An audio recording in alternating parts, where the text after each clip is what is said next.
Bismillahirrahmanirrahim. Masih membahas tentang Qasasul Anbiya, kisah-kisah para nabi, yakni kisah Nabi Allah Yusuf alaihi salatu wassalam yang merupakan ahsanul qasas, kisah terbaik di dalam Al-Quranul Karim. Ma'asyiral muslimin yang dimuliakan Allah subhanahu wa ta'ala, kita sudah sampai kepada kisah Nabi Yusuf alaihi salatu wassalam, di mana Allah subhanahu wa ta'ala berfirman dalam surah ke-19 dan seterusnya, وَجَاءَتْ سَيَّارَةٌ فَأَرْسَلُوا وَارِدَهُمْ فَأَدْلَى دَلْوَهُ قَالَ يَا بُشْرَى هَذَا غُلَامٌ وَأَسَرُّوهُ بِضَاعَةً وَاللَّهُ عَلِيمٌ بِمَا يَعْمَلُونَ. Dan datanglah sekelompok musafir, para pedagang. Mereka menyuruh seseorang untuk mengambil air. Lalu dia menurunkan timbanya. Tiba-tiba dia berkata, "Oh senangnya, ini adalah seorang anak muda."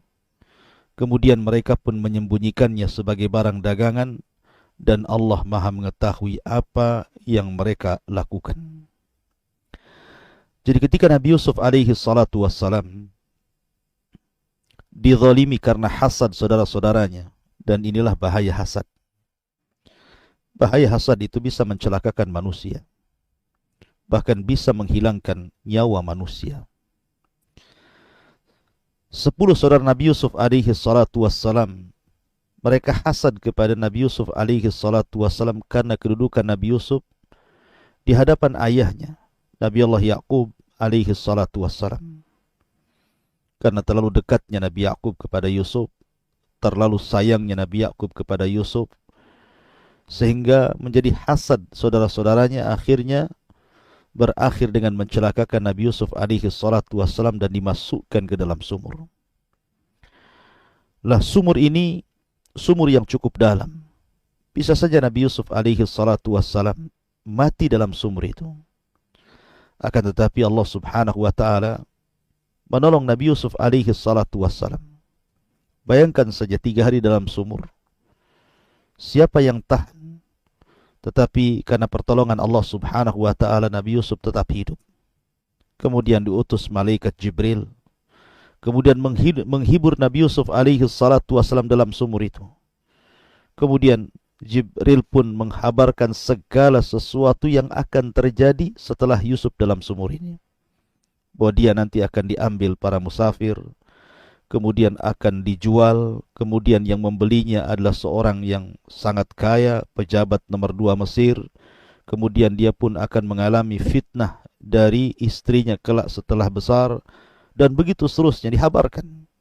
Dan itu yang membuat tenangnya Nabi Yusuf alaihi salatu wassalam dalam sumur itu. Maka ketika kemudian datang kafilah dagang yang mencari minum, akhirnya kemudian mereka melihat sumur, maka mereka senang. Akhirnya kemudian mereka menurunkan timba. Tiba-tiba timba itu berat. Rupanya Nabi Yusuf alaihi salatu wassalam memegang talinya, kemudian ditarik ke permukaan, dan mereka pun mengatakan, "Ya bushra hadha gulam, ya bushra hadha gulam." Oh senangnya, ada seorang anak muda yang sangat tampan di sini. Kemudian mereka pun menyembunyikan Nabi Yusuf di dalam dagangan-dagangan mereka, yang kemudian akhirnya kemudian mereka pun membawa Nabi Yusuf alaihi salatu wassalam ke Mesir dan diperjualbelikan. Dan Allah subhanahu wa ta'ala menggambarkan dalam ayat selanjutnya, وَشَرَوْهُ بِثَمَنٍ بَخْسٍ دَرَاهِمَ مَعْدُودَةٍ وَكَانُوا فِيهِ مِنَ الزَّاهِدِينَ. Dan mereka menjual Nabi Yusuf dengan harga yang rendah, yaitu beberapa dirham saja, sebab mereka tidak tertarik kepadanya. Jadi Nabi Yusuf alaihi salatu wassalam dijual oleh para pedagang ini dengan harga yang sangat murah. Mungkin 2 dirham, mungkin 3 dirham, 4 dirham. Atau sekalipun seandainya Nabi Yusuf itu diambil begitu saja tanpa harus ada penukaran dengan dirham atau dengan dinar, maka mereka akan melepaskannya. Artinya Nabi Yusuf tidak punya harga. karena mereka tidak tertarik dengan Nabi Yusuf alaihi salatu wassalam. Lah dari sinilah Allah subhanahu wa ta'ala hendak merubah nasib seseorang. Wa asa an takrahu syai'an wa huwa khairul lakum. Terkadang sesuatu yang kita anggap benci, rupanya itu sebuah kebaikan di hadapan Allah subhanahu wa ta'ala. Nabi Yusuf alaihi salatu wassalam diuji dalam sumur, dihasadi oleh saudara-saudaranya. Tapi di balik itu ada hikmah yang besar yang akan diterima Nabi Yusuf alaihi salatu wassalam. Maka datanglah seorang pembesar Mesir. Ada yang mengatakan Al-Aziz adalah orang nomor 2-nya daripada Malikul Misra, Raja Mesir, Fir'aunnya Mesir. Jadi dia adalah orang nomor 2 dalam kerajaan. Tentu orang nomor 2 bukan orang biasa. Dia tinggal di istana dengan segala kekayaannya, dengan segala kenikmatannya, dengan istrinya yang sangat cantik parasnya, dengan dayang-dayang dan pembantunya, dan begitu seterusnya. Lah Allah takdirkan pejabat Mesir Al-Aziz ini tidak diberikan keturunan oleh Allah subhanahu wa ta'ala, tidak punya anak. Akhirnya kemudian istrinya Imra'atu Aziz, ada yang mengatakan namanya Zulaiha, ingin membahagiakan suaminya. Karena tidak punya keturunan, akhirnya mereka pun berniat untuk mengambil anak untuk diadopsi, menjadi anak angkat mereka. Kemudian mereka pun datang ke pasar budak untuk membeli seorang anak untuk diambil sebagai anak angkat mereka. Maka Allah subhanahu wa ta'ala berfirman, wa qala alladhi ishtarahu min Misra limra'atihi aqrimi mathwai asa ayyan fauna aw yattakhidahu walada wa kadzalika makkanna li Yusuf fil ardi walinu'allimahu min ta'wilil ahadits wallahu ghalibun ala amrih walakinna aktsaran nasi la ya'lamun. Dan orang Mesir yang membelinya berkata kepada istrinya, berikanlah kepadanya tempat yang layak, tempat yang baik. Mudah-mudahan dia bermanfaat bagi kita, atau kita pungut dia sebagai anak. Dan demikianlah kami memberikan kedudukan yang sangat baik kepada Yusuf di negeri Mesir, dan agar kami ajarkan kepadanya takwil mimpi, dan Allah berkuasa terhadap urusannya, akan tapi kebanyakan manusia tidak memahaminya. Ma'asyiral muslimin yang dimuliakan Allah subhanahu wa ta'ala, ketika Nabi Yusuf alaihi salatu wassalam dilempar ke dalam sumur oleh 10 saudaranya, ketika itu usia Nabi Yusuf alaihi salatu wassalam 10 tahun. Artinya belum balik. Dan Nabi Yusuf alaihi salatu wassalam itu diberikan ketampanan oleh Allah subhanahu wa ta'ala. Nabi tertampan. Dia mendapatkan separuh ketampanan Adam alaihi salatu wassalam. Kemudian juga diberikan akhlak yang sangat baik. Ya tentu karena dia adalah turunan seorang Nabi. Nabi Allah Yaqub alaihi salatu wassalam tentu mewarisi akhlaknya, kesabarannya, keindahannya, dan begitu seterusnya. Sehingga ketika Al-Aziz, pejabat Mesir ini, memandang Nabi Yusuf alaihi salatu wassalam, langsung tertarik. Kemudian istrinya menganjurkan untuk membelinya. Kemudian mereka pun membeli Nabi Yusuf alaihi salatu wassalam dari para pedagang itu. Maka disinilah perubahan kehidupan Nabi Yusuf beralih ke sebuah istana. Dia tinggal di istana yang sangat megah, dengan makanan-makanan yang sangat lezat, dengan pendidikan-pendidikan, dengan pelayanan-pelayanan, dan begitu seterusnya. Dan dia pun diangkat menjadi anak Al-Aziz, pejabat nomor 2 Mesir. Dan tanpa terasa hari pun berganti, minggu pun berlalu, bulan pun kemudian hilang, datanglah tahun. Akhirnya tanpa terasa Nabi Yusuf pun kemudian sudah 10 tahun berada di dalam istana Al-Aziz ini. Berarti Nabi Yusuf alaihi salatu wassalam sudah berusia 20 tahun.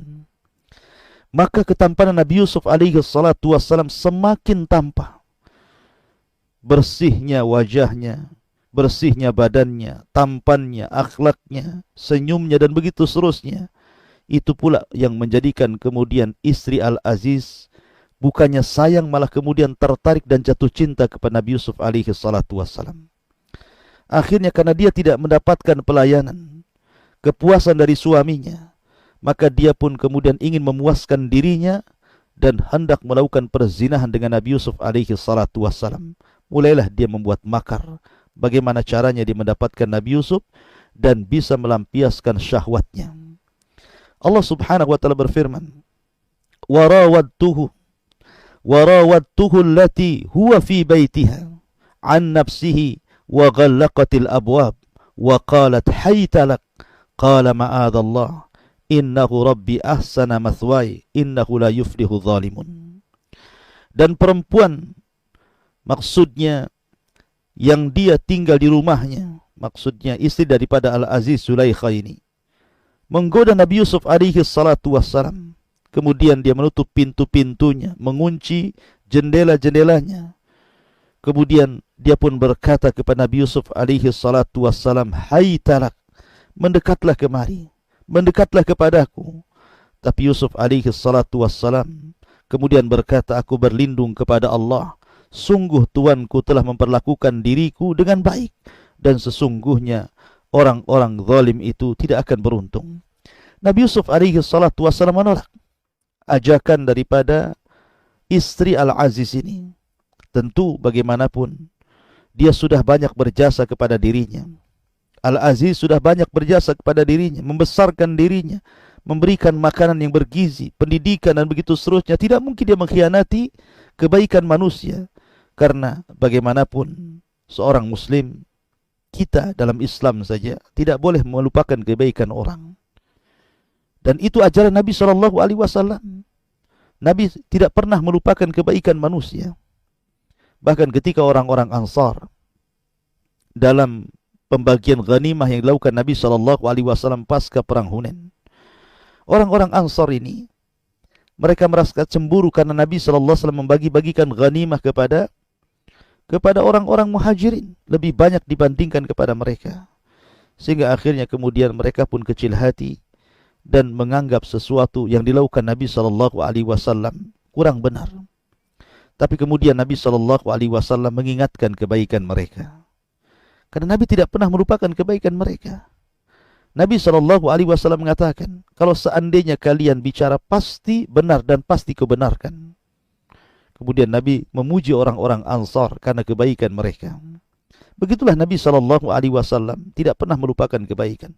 Begitu juga Nabi Yusuf alaihi salatu wassalam tidak pernah melupakan kebaikan Al-Aziz yang sudah merawatnya, yang sudah mengambil dia dari sumur, dari hasadnya saudara-saudaranya, dari perbudakan akhirnya diangkat menjadi anak seorang pejabat Mesir besar, orang nomor 2 Mesir. Makanya dia kemudian menolak ajakan istrinya karena ini termasuk berkhianat kepada kebaikan Al-Aziz yang sudah merawatnya. Makanya dia tolak. Ketika Nabi Yusuf alaihi salatu wassalam betul-betul digoda, dimasukkan ke dalam rumahnya Al-Aziz, pintu-pintu dikunci, jendela-jendela dikunci, tidak ada siapapun di situ. Tetapi Nabi Yusuf alaihi salatu wassalam berusaha untuk menjaga dirinya. Bahkan Allah Subhanahu wa taala menjelaskan, "Walaqad hammat bihi wa hamma biha laula an ra'a burhana rabbih kadzalika nasrifu anhu su wal fahsya innahu min ibadinal mukhlasin." Dan sungguh perempuan itu telah berkehendak kepada Yusuf, menginginkan Yusuf untuk supaya melampiaskan syahwatnya, dan Yusuf pun berkehendak kepadanya. Ya, karena Nabi Yusuf alaihi salatu wassalam sudah menjadi anak muda. Dan setiap laki-laki normal, setiap anak muda normal pasti akan diberikan syahwat, akan disukakan dengan wanita. Apalagi wanita di depan Nabi Yusuf, walaupun terpaut jauh usianya, tetapi dia bukan wanita biasa, wanita kaya yang suka merawat badannya, yang suka merawat mukanya, yang suka merawat keindahan tubuhnya, sehingga siapapun laki-lakinya pasti akan tertarik dengan keparasan cantik daripada Zulaikha ini. Apalagi Nabi Yusuf alaihi salatu wassalam anak muda, belum menikah. Kemudian dia orang asing, dia seorang musafir, di mana terkadang seorang musafir itu lebih nekat dibandingkan orang-orang mukim, karena kalau dia berbuat jahat tidak ada yang tahu. Tapi orang yang mukim di sebuah tempat, tentu kalau hendak berbuat jahat itu pasti akan terpikir, malu dengan keluarganya, malu dengan nama baik keluarganya, dan begitu seterusnya. Kemudian juga Nabi Yusuf alaihi salatu wassalam, dia adalah seorang yang di bawah kekuasaan Zulaiha, artinya dia harus nurut apa kata tuannya. Akan tetapi Nabi Yusuf alaihi salatu wassalam diberikan oleh Allah Azza wa Jal untuk tidak melayani syahwat daripada Zulaiha ini. Dia tolak. Ya. Ma'asyiral muslimin yang dimuliakan Allah Azza wa Jal, bahkan dalam hatinya sebenarnya Yusuf juga berkehendak. Makanya Allah mengatakan wa hamma biha. Dan Yusuf pun sebenarnya dalam hatinya kepengen melakukan itu. Ya wajar, namanya anak muda, belum menikah, kemudian seorang musafir, kemudian orang asing, jauh dari keluarga, kemudian dihadapkan kepada wanita yang sangat cantik parasnya. Siapa yang tidak tergoda dengan Zulaiha? Tetapi Allah subhanahu wa ta'ala tolong Nabi Yusuf. Makanya Allah mengatakan, laula an ra'a burhana rabbi.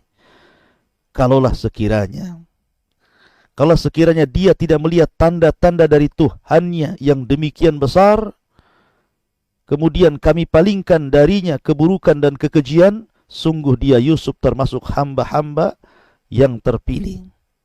Sebagian ulama mengatakan yang dimaksud burhan di sini artinya, jadi Nabi Yusuf malu ketika melihat berhala. Jadi di situ di kamar Zulaiha itu ada berhala. Kemudian dia tutup berhala itu. Padahal berhala itu tidak berakal, tidak bisa bicara, tidak bisa mendengar. Tetapi karena dia malu dengan berhala itu, maka kemudian dia tidak jadi mengikuti apa kemauan daripada Zulaiha. Ada juga yang mengatakan yang dimaksud burhan di sini adalah dia teringat dengan bapaknya Yakub. Dia teringat dengan kebaikan Yakub ayahnya, sehingga dia menolak permintaan wanita itu. Ada juga yang mengatakan dia teringat dengan perkataan Jibril, dan ini yang benar di dalam sumur itu, bahwa nanti engkau wahai Yusuf akan digoda oleh seorang wanita yang bernama Zulaiha, maka jangan kau tanggapi godaannya. Makanya Nabi Yusuf alaihi salatu wassalam dihindarkan oleh Allah subhanahu wa ta'ala dari keburukan.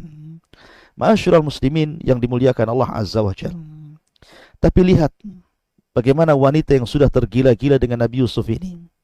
Dia membuat makar. Kemudian mengatakan, Al-Quran berfirman, wastabaqal bab wa qaddat qamisahu min duburin wa alfaya sayyidaha ladal bab. Qalat ma jaza'u man arada bi ahlika su'an illa an yusjan au adzabun alim. Dan keduanya berlomba-lomba menuju pintu. Jadi Zulaiha mengejar Nabi Yusuf yang lari ke pintu, dan pintu itu terkunci. Percuma saja sebenarnya Nabi Yusuf alaihi salatu wassalam ingin lari dari ruangan itu, karena dia tidak bisa lari. Pintu terkunci, jendela terkunci. Yang punya kunci hanyalah suami istri Zulaiha dan Aziz saja. Maka keduanya berlomba menuju pintu, dan perempuan itu menarik baju gamisnya Yusuf dari belakang hingga koyak. Jadi robek pakaian belakangnya karena ditarik oleh Zulaiha, dan keduanya mendapati suami perempuan itu ternyata sudah berada di depan pintu. Maksudnya ketika Nabi Yusuf alaihi salatu wassalam ditarik pakaiannya oleh Zulaiha, kemudian pakaian itu robek dari belakang, tiba-tiba suaminya datang, kemudian membukakan pintu. Kemudian suaminya kaget tidak terkira karena di dalam kamar itu hanya ada Zulaiha dan Nabi Allah Yusuf alaihi salatu wassalam sedang berdua-duaan, dan kondisi pakaian Nabi Yusuf telah robek dari belakang. Kemudian karena ketahuan, maka Zulaiha pun kemudian membela diri dan mengatakan dia yang memulai. Nabi Yusuflah yang telah memulai. Dia menginginkan diriku. Lalu apakah balasan terhadap orang-orang yang bermaksud buruk terhadap istrimu wahai suamiku, selain dipenjarakan atau dihukum dengan siksaan yang pedih? Maka Nabi Yusuf alaihi salatu wassalam tentu difitnah seperti itu, dia pun melakukan pembelaan. Tidak mungkin diam saja. Makanya dia mengatakan, qala hiya rawadatni an nafsi. Dia yang menggodaku duluan, bukan aku yang merayunya duluan. Ya, jadi Yusuf alaihi salatu wassalam membela diri. Ya, bahwa aku tidak pernah melakukannya, aku tidak pernah memulai dahulu, dia yang menginginkan diriku. Dan Al-Aziz ini orang yang berakal. Ya, dia tahu bahwa yang salah istrinya, apalagi ketika itu ada pembantunya, ada budaknya, ada khadimnya yang sedang membawa anak bayi.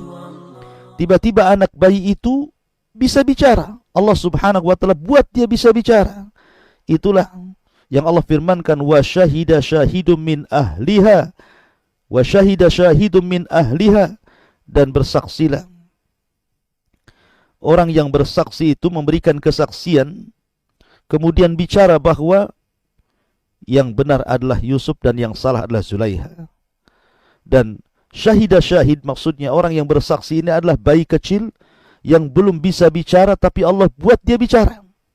Kemudian dia pun mengatakan, in kana qamisuhu qudda min qubulin fasadaqat wa huwa minal kadhibin, wa in kana qamisuhu qudda min duburin fakadzabat wa huwa minas sadiqin. Kata bayi ini, dia mengatakan, kalau seandainya baju gamis itu koyak dari depan, berarti wanita itu yang benar dan Yusuf termasuk orang yang dusta. Tapi kalau seandainya yang koyak itu bagian belakang, maka perempuan itu telah berdusta dan Yusuflah termasuk orang-orang yang benar. Ternyata setelah dilihat, koyaknya pakaian Nabi Yusuf bukan di depan, tapi di belakang.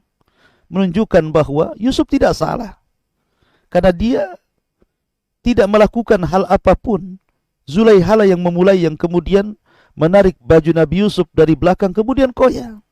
Subhanallah. Ini suami sudah tahu bahwa istrinya yang salah, tapi masih dibela. Ya. Sehingga dia mengatakan kepada Yusuf, Yusuf, a'rid an hadha wastaghfir li dzambik innaka kunti minal khatiin. Wahai Yusuf, dah lupakanlah kejadian ini. Tidak usah lagi diingat-ingat. Sudah lupakan yang lalu, sudahlah berlalu. Dan engkau, wahai istriku, meminta ampunlah kepada Allah Subhanahu wa taala atas dosamu, karena engkau termasuk orang yang bersalah di sini. Lihat bagaimana seorang suami harusnya Al-Aziz. Harusnya Al-Aziz ini bijaksana. Dia harus menasihati istrinya. Dan saya kira kalau di zaman sekarang ada suami kemudian melihat istrinya berselingkuh dengan laki-laki lain, apa yang terjadi? Pasti punya kecemburuan. Makanya dalam Islam itu, orang-orang yang dianggap dayus itu dilaknat dalam Islam. Kata Nabi SAW, salah satu orang yang dilaknat itu adalah dayus. Siapa dayus itu? Kepala rumah tangga yang tidak punya kecemburuan ketika keluarganya bermaksiat, ketika istrinya bermaksiat, ketika anaknya bermaksiat. Dia tidak punya cemburu untuk mencegahnya. Lah sama Al-Aziz ini lemah di hadapan istrinya. Harusnya seorang suami harus tegas. Harusnya seorang suami harus punya wibawa, sehingga dia bisa menasihati istrinya dan bertobat kepada Allah Subhanahu wa taala. Karena kejadian ini diketahui oleh para pembantu dan orang-orang istana sekitar Aziz, maka menyebarlah gosip yang tidak sedap kepada Zulaiha ini. Rupanya istri-istri pejabat yang lainnya, mereka mendengar bahwa Zulaiha telah menginginkan budaknya, padahal dia seorang yang merdeka. Dia pejabat, istri pejabat, orang kaya. Kenapa dia menginginkan budaknya Yusuf? Akhirnya kemudian gosip pun menyebar, digoreng ke sana kemari. Maka Zulaiha wanita yang cerdas, dia tidak tahu siapa Nabi Yusuf alaihi salatu wassalam. Akhirnya kemudian Allah menggambarkan di dalam Al-Quran, wa qala niswatun fil Madinah imra'atul aziz turawidu fataha an nafsihi qad saghafaha hubba inna lanaraha fi dhalalim mubin. Dan perempuan-perempuan di kota itu menyebarkan isu, istri Aziz telah menggoda dan merayu pelayannya, pembantunya, budaknya untuk menundukkan untuk dirinya. Subhanallah. Ya. Kemudian mereka pun mengatakan, sungguh wanita itu telah dimabuk cinta dengan pembantunya, maka kami pasti memandang dia dalam kesesatan yang nyata. Jadi mulailah wanita-wanita, ada yang mengatakan 40 istri pejabat di zaman itu, menggosipi Zulaiha yang merupakan istri daripada Al-Aziz karena perbuatannya. Tetapi istrinya Aziz ini wanita berakal. Sekali saya katakan, dia orang cerdas. Mereka wanita-wanita tidak tahu bagaimana tampannya Nabi Yusuf alaihi salatu wassalam. Akhirnya kemudian dia pun membuat makar. Dia pun membuat jamuan makanan dengan menyediakan buah-buahan, makanan-makanan yang sangat sedap, kemudian dihidangkan. Diundanglah wanita-wanita itu, sebanyak 40 wanita-wanita pejabat Mesir, diundang yang sudah menggosipi dirinya. Maka datanglah wanita-wanita ini, kemudian duduk berbaris. Di depannya ada buah-buahan dan makanan, kemudian disuruh untuk memegang pisau masing-masing. Maka ketika itu mereka tidak tahu apa yang akan dilakukan Zulaikha. Ketika mereka sudah memegang pisau masing-masing, di hadapannya ada buah-buahan dan juga makanan yang lainnya, tiba-tiba kemudian Zulaikha memerintahkan Yusuf alaihi salatu wassalam untuk keluar kepada mereka para wanita itu. Maka keluarlah Yusuf alaihi salatu wassalam. Keluar kepada wanita-wanita, 40 wanita-wanita pejabat ini. Subhanallah. Apa yang dikatakan Al-Quran? Ketika Zulaikha mengatakan wa qalat ikhruj alaihin, wahai Yusuf, keluarlah, tunjukkan jati dirimu kepada mereka. Apa yang terjadi? Falamma ra'ainahu akbarna wa qatta'na aydiyahunna wa qulna hasya lillah ma hadza basharan in hadza illa malakun karim. Apa yang terjadi? Ketika Zulaikha meminta Nabi Yusuf untuk keluar, menampakkan dirinya di hadapan wanita-wanita itu, maka perempuan-perempuan, istri-istri pejabat yang sedang duduk di depannya hidangan, di tangannya pisau, ketika melihat Nabi Yusuf alaihi salatu wassalam, mereka terpesona dengan keelokan rupa Nabi Yusuf, dengan ketampanan Nabi Yusuf, dan tanpa sadar mereka pun melukai tangan-tangan mereka dengan pisau-pisau itu, seraya mereka berkata, Maha sempurna Allah, ini bukan manusia, ini adalah malaikat yang sangat mulia. Kenapa mereka mengatakan seperti itu? Malaikat itu tidak punya syahwat. Artinya Nabi Yusuf alaihi salatu wassalam ketika keluar menuju wanita-wanita itu, dia tidak pernah memandang wanita-wanita itu. Dia tundukkan pandangannya. Padahal wanita di hadapan Nabi Yusuf itu bukan wanita biasa. Mereka wanita-wanita pejabat. Mereka wanita-wanita yang parasnya cantik rupawan, wanita-wanita tercantik di Mesir. Tetapi Nabi Yusuf alaihi salatu wassalam tidak tergoda dengan mereka, tetap menundukkan pandangan. Tapi wanita-wanita itu kemudian terpesona dengan Nabi Yusuf. Melihat ketampanannya, parasnya yang indah. Mereka pun mengatakan, Ma hadza basyara, ini bukan manusia. In hadza illa malakun karim, ini pasti malaikat karena tampannya luar biasa. Tanpa sadar mereka pun kemudian memotong-motong jari-jari mereka, melukai jari-jari mereka dengan pisau-pisau yang di tangannya, dan tanpa terasa. Subhanallah. Kenapa? Bukankah kalau orang teriris itu kesakitan? Ini tidak. Wanita itu tidak berteriak kesakitan karena terlukai dengan pisau yang di tangannya. Ya, kata ulama mengatakan, karena apabila seseorang melihat sesuatu yang dicintainya, maka itu bisa menghilangkan rasa sakit yang ada pada dirinya. Lihat Bilal bin Rabah, diazab oleh Allah Subhanahu, diazab oleh orang-orang Quraisy, oleh majikannya karena hanya beriman kepada syariat Rasul sallallahu alaihi wasallam. Dibawa ke padang pasir, kemudian diikat di batu, di atas terik matahari yang luar biasa, di padang pasir yang gersang, kering kelontang, yang tidak ada air sama sekali. Tapi Bilal tidak pernah merasakan sakit, dan dia hanya mengatakan ahadul ahad, ahadul ahad. Ya, karena kecintaannya kepada Allah sehingga melenyapkan rasa sakit cambukan tuannya, dan baru berhenti kalau seandainya tuannya lelah. Maka wanita-wanita ini juga karena melihat ketampanan Nabi Yusuf, akhirnya mereka terpesona, lupa bahwa tangan mereka sudah terlukai dengan pisau-pisau itu. Kalimat qata' dengan menggunakan tasdid itu beda dengan qata'. Ya, kalau qata'a itu hanya mungkin satu irisan saja, tapi kalau qata' itu artinya beriris-iris. Ya. Jadi melukai itu berkali-kali tangannya dilukai dengan pisau itu. Dan mereka tidak merasakan sakit karena terpukul dengan ketampanan Nabi Yusuf alaihi salatu wassalam. Barulah kemudian mereka paham kenapa Zulaikha tertarik dengan Yusuf alaihi salatu wassalam. Maka akhirnya kemudian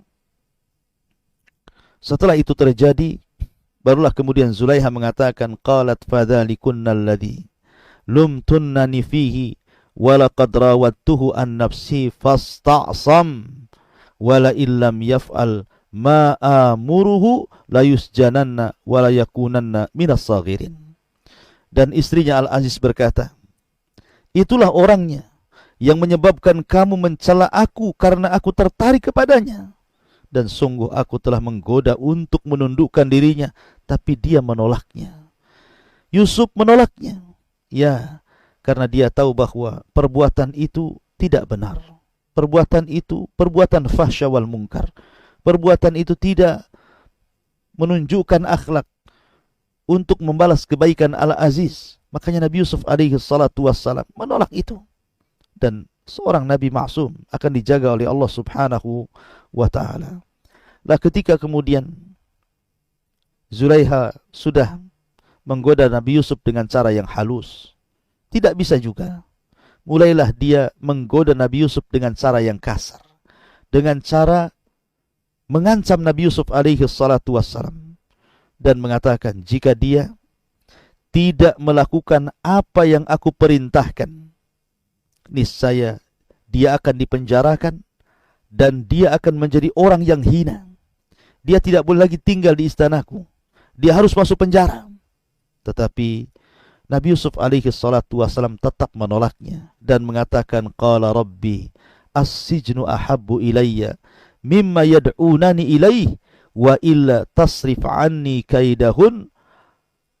Dia mengatakan, wahai Tuhanku, penjara itu lebih baik dan lebih aku sukai dibandingkan memenuhi ajakan mereka. Jika aku tidak engkau hindarkan dari tipu daya mereka, niscaya aku akan cenderung untuk melakukan keinginan mereka, dan tentu aku termasuk orang-orang yang bodoh, kata Nabi Yusuf. Ma'asyiral muslimin yang dimuliakan Allah Azza wa Jalla. Maka Yusuf pun menolak permintaan mereka dan memilih untuk memenjarakannya. Lah dari sini akhirnya suami-suami dari istri-istri pejabat itu mendengar bagaimana mereka sudah mengkhianati mereka dengan melihat Nabi Yusuf alaihi salatu wasallam. Makanya mereka takut kalau seandainya keberadaan Nabi Yusuf itu memfitnah mereka. Akhirnya suami-suami mereka sepakat bahwa Yusuf harus dijauhkan dari istri-istri mereka. Termasuk Al-Aziz menginginkan Nabi Yusuf dijauhkan daripada Zulaiha istrinya. Maka para pejabat ini sepakat untuk memasukkan Yusuf ke dalam penjara. Akhirnya kemudian Nabi Yusuf pun dimasukkan penjara tanpa ada alasan yang benar. Dizalimi. Atas dosa apa Nabi Yusuf dipenjarakan? Atas kesalahan apa Nabi Yusuf dipenjarakan? Tapi begitulah, terkadang seseorang diuji untuk dinaikkan derajatnya. Bahwa di balik ujian ini tentu ada hal yang bisa mengangkat derajat Nabi Yusuf alaihi salatu wasalam kelak. Oleh karena itulah maka jangan sedih kalau seandainya Allah subhanahu wa ta'ala menguji seseorang. Karena terkadang di balik ujian itu ada hikmah yang besar, baik kita ketahui ataupun kita tidak ketahui. Karena terkadang ujian itu membawa nikmat bagi orang-orang yang diujinya. Ma'asyiral muslimin yang dimuliakan Allah Azza wa Jalla. Lah peristiwa ketika Nabi Yusuf akhirnya diponis masuk penjara. Di situ ada kejadian. Di istana ada kejadian yang sangat heboh. Apa kejadiannya? Di istana itu ada dhawak. Dhawak itu tukang mencicipi makanan raja. Jadi kalau seseorang membuat makanan untuk raja, tidak langsung dihidangkan ke raja, tetapi akan didatangkan dhawak untuk mencicipi. Dikhawatirkan ada racunnya, kemudian menjadikan raja mati. Lah ketika itu dhawak ini sedang mencicipi dua makanan, satu berupa asir, minuman peras, dan yang satunya roti. Kemudian dimakannya roti itu. Setelah makan roti, kemudian dia minum asir. Tiba-tiba setelah makan roti dan minum asir itu, kemudian matilah dhawak ini. Meninggal dunia. Ya ada kemungkinan mungkin di antara roti dan asir itu, minuman perasan itu, atau mungkin bahasa kitanya jus, mungkin diracuni, atau mungkin salah satu makanan itu ada racunnya, entah di minumannya atau mungkin di rotinya. Akhirnya meninggallah dhawak ini, yang tukang mencicipi makanan raja ini. Kemudian tersangkanya adalah imma yang membuat roti ataupun yang membuat minuman. Maka ditangkaplah kedua-duanya dan dimasukkan satu penjara dengan Nabi Yusuf alaihi salatu wassalam. Lah akhirnya kemudian Allah subhanahu wa ta'ala menjelaskan ini. Wa dakhala ma'ahu sijn fatayan qala ahaduhuma inni arani a'siru khamran wa qala al-akhar inni arani ahmilu fawqa ra'si khubzan ta'kulu at-tayra minhu nabbi'na bi ta'wilihi inna lanaraka minal muhsinin. Dan bersama dia masuk, maksudnya Nabi Yusuf masuk ke dalam penjara, masuk pula dua orang pemuda dalam penjara itu, pembuat roti dan pembuat minuman, yang dengan sebab keduanya meninggallah tukang cicipin makanan itu. Salah satu keduanya tiba-tiba Allah Subhanahu wa taala mimpikan. Jadi keduanya bermimpi, ya. Baik yang tukang membuat minuman raja ataupun tukang membuat roti makanan raja, bermimpi kedua-duanya. Di antara mimpinya, salah satunya berkata, sesungguhnya aku bermimpi memeras anggur. Dan yang lainnya berkata, aku bermimpi bahwa roti di atas kepalaku, membawa roti di atas kepalaku, sebagiannya dimakan burung. Berikanlah kepada kami takwilnya wahai Yusuf, sesungguhnya kami memandang dirimu termasuk orang-orang yang berbuat baik. Akhirnya kemudian Nabi Yusuf alaihi salatu wassalam mentakwilkan mimpi keduanya. Yusuf pun mengatakan, qala la ya'tikuma ta'amun turzaqani illa nabba'tukuma bita'wilihi qabla an ya'tikuma dhalikuma mimma 'allamani rabbi inni taraktu millata qaumi la yu'minuna billahi wa hum bil akhirati hum kafirun. Yusuf berkata, makanan apapun yang akan diberikan kepadamu berdua, aku telah mendapatkan atau telah dapat menerangkan takwilnya sebelum makanan itu sampai kepadamu. Itu sebagian dari yang diajarkan Tuhanku. Sesungguhnya aku telah meninggalkan agama orang-orang yang tidak beriman kepada Allah, bahkan mereka tidak percaya kepada hari akhir. Sebelum Nabi Yusuf alaihi salatu wassalam mentakwilkan mimpi keduanya, maka Nabi Yusuf mulai berdakwah, mendakwahkan dakwah tauhid agar keduanya masuk ke dalam Islam. Karena Yusuf tahu nih, salah satu dari keduanya akan divonis mati. Karena salah satu keduanya telah meletakkan racun, kalau seandainya tidak dimakan zawak, tentu raja akan mati. Ya. Tapi karena kemudian yang mencicipi dulu adalah zawaknya, maka dia yang meninggal sebelum sampai ke makanan raja itu. Dan Yusuf tahu kalau kedua-duanya keluar dari penjara, pasti salah satunya akan dibunuh. Karena sudah berani meracuni raja. Ya. Makanya Nabi Yusuf alaihi salatu wassalam ingin mendakwai keduanya, ingin mengajak keduanya ke dalam tauhid. Makanya Nabi Yusuf alaihi salatu wassalam mulai berdakwah kepada keduanya, mengajak mereka berdua kepada tauhid. Dan dia mengatakan, wattabi' millata abai Ibrahim wa Ishaq wa Yaqub. Ma kana lana an nusyrika billah min syai'in dzalika min fadlillahi alaina wa 'alan nas walakinna aktsaran nas la yashkurun. Wattaba'tu millata abai Ibrahim, dan aku mengikuti agama nenek moyangku Ibrahim.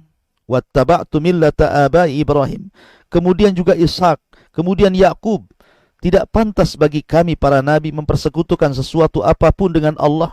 Itu adalah dari karunia Allah kepada kami dan kepada manusia semuanya, tetapi kebanyakan manusia tidak bersyukur kepada Allah Subhanahu wa taala. Intinya bahwa Nabi Yusuf terus mendakwai orang ini, tapi tidak dijelaskan dalam Al-Qur'an apakah keduanya kemudian masuk Islam, ikut ajaran Nabi Yusuf alaihi salatu wassalam. Yang jelas bahwa Nabi Yusuf alaihi salatu wassalam berusaha untuk berdakwah kepada keduanya sebelum mentakwilkan mimpinya. Karena Yusuf tahu bahwa salah satu dari keduanya pasti akan dibunuh. Ya. Mulai setelah itu Nabi Yusuf alaihi salatu wassalam mentakwilkan mimpi keduanya. Apa takwilnya? Ya sahibai sijni, amma ahadukuma fayaski rabbahu khamra wa ammal akhar fayuslabu fatakulu tayru min ra'sih qudiyal amrul ladhi fihi tastaftiyan. Wahai kedua penghuni penjara, salah seorang di antara kamu akan bertugas menyediakan minuman khamr bagi tuannya. Artinya akan bekerja lagi. Akan bekerja lagi untuk membuat asir, minuman khusus raja. Tetapi yang satunya lagi, kata Nabi Yusuf alaihi salatu wassalam, akan disalib, akan dibunuh, kemudian akan disalib. Lalu burung-burung akan memakan sebagian kepalanya. Nabi Yusuf alaihi salatu wassalam mengatakan, yang satunya selamat, yang satunya akan dibunuh, disalib, kemudian akan dimakan separuh kepalanya oleh burung. Telah terjawab perkara yang kamu tanyakan kepadaku. Wa qala lilladzi dhanna annahu najin minhuma udhkurni inda rabbik.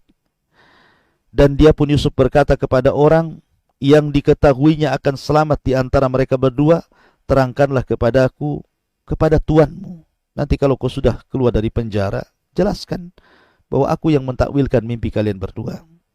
Fa'ansahu syaitan dzikra rabbih falabisa fi sijni bid'a sinin.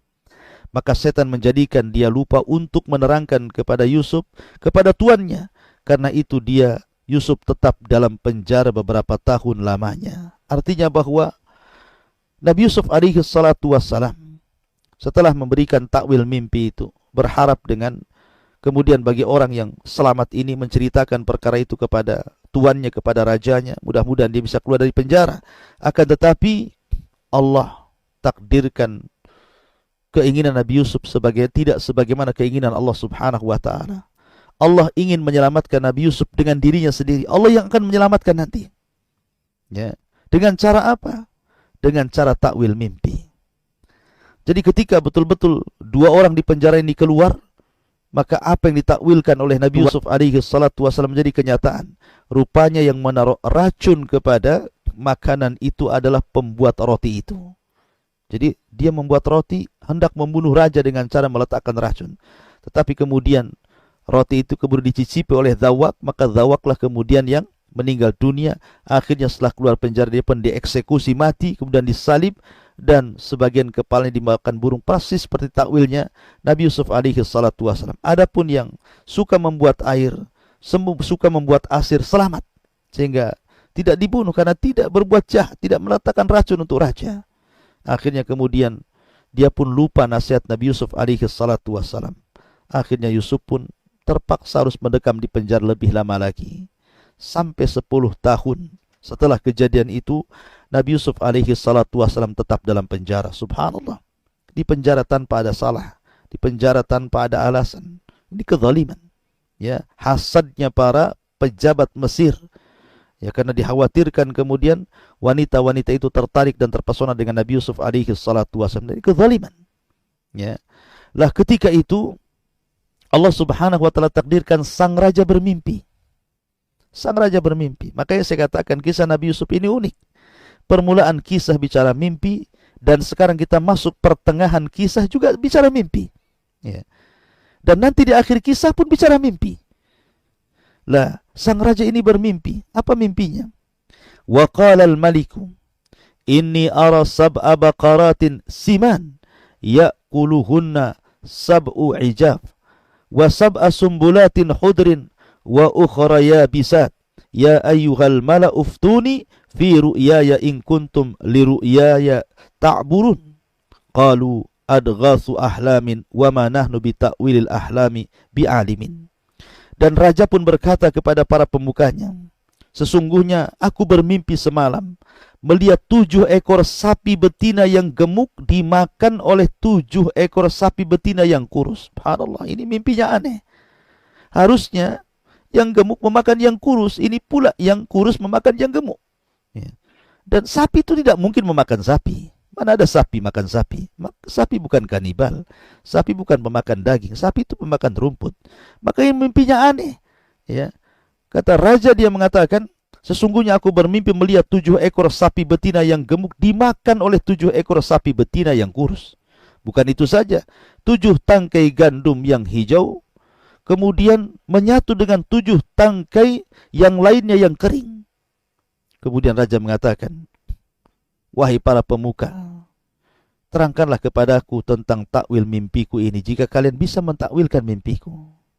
Tetapi para pejabat itu mengatakan, mimpi-mimpi itu hanyalah cerita kosong, dan kami tidak mampu mentakwilkan mimpimu. Itu hanya sekedar nyanyian-nyanyian tidur saja.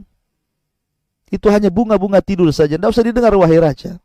Tapi raja ini bermimpi bukan sekali, berkali-kali dengan mimpi yang sama. Makanya dia terus meminta agar pemukanya itu mencari orang untuk bisa mentakwilkannya. Lah kebetulan yang keluar dari penjara yang selamat dan tidak dibunuh itu, karena dia memang tidak berbuat jahat, tidak meletakkan racun pada minuman. Dia teringat bahwa di penjara itu ada seseorang yang bisa mentakwilkan mimpi. Akhirnya dia bertemu dengan raja, kemudian bercerita bahwa aku bisa mentakwilkan mimpimu, tapi aku harus menanyakan kepada orang yang di penjara itu, maksudnya Nabi Yusuf alaihi salatu wassalam. Akhirnya sang raja pun mengizinkan agar dia datang ke penjara. Selepas sampai di penjara, dia mengatakan kepada Nabi Yusuf alaihi salatu wassalam, Yusuf ayyuhas siddiq, aftina fi sab'i baqaratin siman, ya'kuluhunna sab'u ijab, wa sab'i sumbulatin hudrin wa ukhra yabisat, la'alli arji ilan nas la'allahum ya'lamun. Yusuf, wahai orang yang sangat dipercaya, terangkanlah kepada kami takwil mimpi tentang 7 ekor sapi betina yang gemuk, yang dimakan oleh 7 ekor sapi betina yang kurus, kemudian 7 tangkai gandum yang hijau, kemudian menyatu dengan 7 tangkai yang lainnya yang kering, agar aku bisa kembali kepada orang-orang itu, agar mereka mengetahui takwil mimpi sang raja. Maka Yusuf alaihi salatu wassalam mulai mentakwilkan mimpinya dan mengatakan, tazra'una sab'a sinin da'aba fama hasadtum fadaruhu fi sumbulihi illa qalilan mimma ta'kulun. Dan dia pun Yusuf berkata, agar kamu bercocok tanam 7 tahun berturut-turut sebagaimana biasa, kemudian apa yang kamu tuai hendaklah kamu biarkan di tangkainya kecuali sedikit untuk yang kalian makan. Artinya Nabi Yusuf ingin katakan bahwa 7 tahun setelah ini akan terjadi kekeringan, akan terjadi paceklik hebat, akan terjadi kelaparan, akan banyak kemudian sapi-sapi yang tadinya gemuk menjadi kurus, ya, akan terjadi kelaparan di mana-mana. Makanya 7 tahun dari sekarang harus dipersiapkan. Lah akhirnya kemudian setelah mendapatkan takwil mimpi itu, maka orang yang memeras anggur itu kemudian mendatangi sang raja, kemudian menceritakan takwil mimpi Nabi Yusuf alaihi salatu wassalam. Senanglah raja. Kemudian raja pun memberikan imbalan kepada Nabi Yusuf alaihi salatu wassalam untuk bebas dari penjara. Tapi Nabi Yusuf alaihi salatu wassalam tidak mau bebas begitu saja. Ya, tidak mau bebas begitu saja. Dia ingin kasusnya terungkap, bahwa dia tidak salah. Yang salah itu adalah Zulaiha. Yang salah itu adalah wanita-wanita yang sudah merayunya. Yang salah itu adalah pejabat-pejabat yang sudah masukkan dia ke penjaranya. Ya. Jadi dia tidak mau kemudian keluar begitu saja. Akhirnya kemudian Nabi Yusuf alaihi salatu wassalam meminta kepada sang raja untuk memberikan alasan bahwa dia tidak salah, dia tidak berbuat zalim, sehingga harus masuk penjara tanpa alasan. Ma'asyiral muslimin yang dimuliakan Allah subhanahu wa ta'ala.